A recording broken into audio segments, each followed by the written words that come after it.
Τρομοκρατήθηκαμε. Ήταν τόσο απότομο, τόσο δυνατό, τόσο επικίνδυνο που τα χάσαμε, φωνάξαμε, κλάψαμε. Είσαστε καλά όλοι όμως.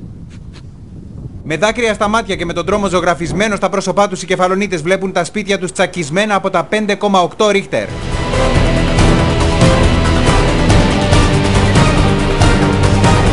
Καταστροφή μεγάλη.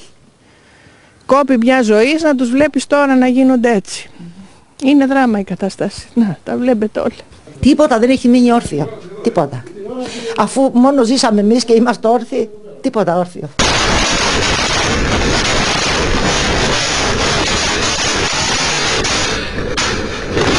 Δεκάδες είναι τα ερειπωμένα σπίτια και τα χαλάσματα που έχουν καταρρεύσει σε ολόκληρο το νησί, αλλά κυρίως κοντά στο Λιξούρι, όπου βρισκόμαστε πάνω στο δρόμο που συνδέει το Αργοστόλι με το Λιξούρι και βλέπετε την εικόνα. Είναι ένα παλιό ερειπωμένο σπίτι το οποίο έχει καταστραφεί, έχει καταρρεύσει ολοσχερός. Εκατοντάδες σπίτια έχουν υποστεί ζημιές. Μόνο στις εργατικές κατοικίες 70 κτίσματα παρουσιάζουν σοβαρά προβλήματα από τις ρογμές. Και μην κουμπάτε πουθενά γιατί είναι όλο γυαλιά. Ακόμα και ο πίνακας έφυγε. Πρόσεχε, μην χτυπήσει την παιδιά. Δεν χτυπήσει από το σεισμό, με τα σεισμικά μην πάθουμε τίποτα. Μαγαζιά, επιχειρήσεις και γραφεία σε Λιξούρι και Αργοστόλι έχουν έντονα τα σημάδια του ισχυρού σεισμού. Και με έπιασε εδώ και με έριξε κάτω. Πέσατε κάτω. Έπεσα κάτω. Και να έρχεται το σπίτι πέρα δόθη και πιάστηκα στο καλοριφέρ, φώναζα βοήθεια, ο άντρας μου ήταν μέσα. Αλλά μπει ένα πιο μέσα μου έπεσε το σύνθετο το μπουφέ και θα μας πλάκωνε.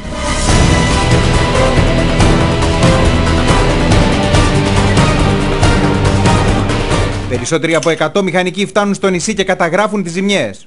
Ορίστε το χαρτί σήμερα το πρωί. Τι λέει?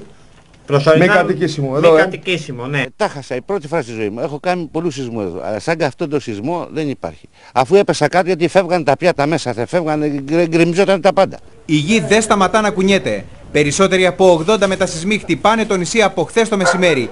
Η στιγμή του μεγάλου σεισμού ήταν τρομακτική, λένε οι κάτοικοι.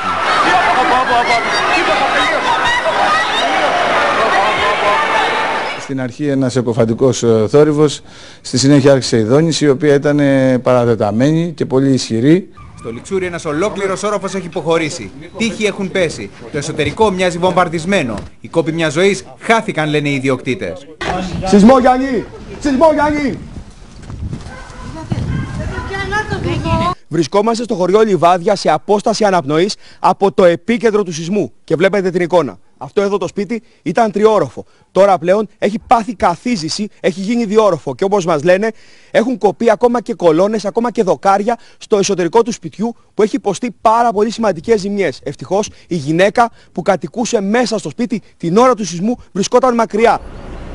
Τι θα γίνει με τους συνανθρώπους μας που δεν έχουν πού να μείνουν, ρωτούν με αγωνία οι κεφαλονίτες. Ο καιρός χειροτερεύει και πολλοί νησιώτες δεν μπορούν να μπουν στα γεμάτα ρογμές σπίτια τους. Ένα πλοίο, το Superfast Ferry 1, φτάνει στο λιμάνι.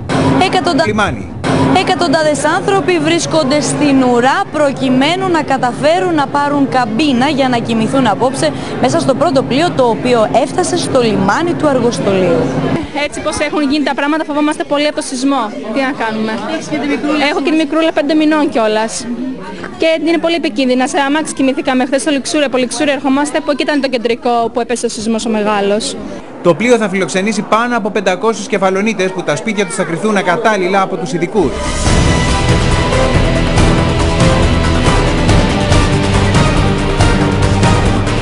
Ο Α φτάνει στο επίκεντρο του σεισμού. Καταγράφει τις δύσκολες στιγμές των κατοίκων που πρόβλημα του εγκέλαδου.